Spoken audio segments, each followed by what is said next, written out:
আর বেশি লাগবে না, 2 দিন লাগবে। তো আজকে প্রাথমিক ধাপটা হয়েছিল। আচ্ছা, ওই ভেতরে কাঠের কাজও তোমাদের? কাঠের কাজও করো? হ্যাঁ, কাঠের মানে কি, ওটাকে কার্টুন কুটো। অমল ঠাকুর প্রকৃতির মুখে গাছে যে শিকড় বাকড় ডালপালা দিয়ে বিভিন্ন রকম আকৃতি হয়ে থাকে। হ্যাঁ। অমল ঠাকুর সেগুলো নিয়ে এলেন, এনে যেটুকুনি অপ্রয়োজনীয় জিনিস কেটে বাদ দিয়ে অবিকল রেখে দিলেন, নাম দিলেন কার্টুন কুটুম। কাটুম কুটুম।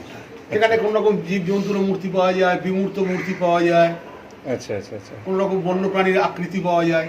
আচ্ছা। ওখানে কোনো পালিশ করা যায় না, রঙও করা হয় না, আচ্ছা। ওইভাবেই রেখে দিতে হয়। Originality maintain. হ্যাঁ, তো আচ্ছা, সেগুলোও কাজ হয়। তো আপনারা জানতে পারছেন, আমার আর একটা ভিডিও আছে গৌতম জেঠুর, তো আমি এইটা ডেসক্রিপশনে দিয়ে দেবো। তো বারবার বলছি, যদি আপনাদের ভালো লাগে, অবশ্যই ভালো লাগবে, খুব ভালো কাজ করেন।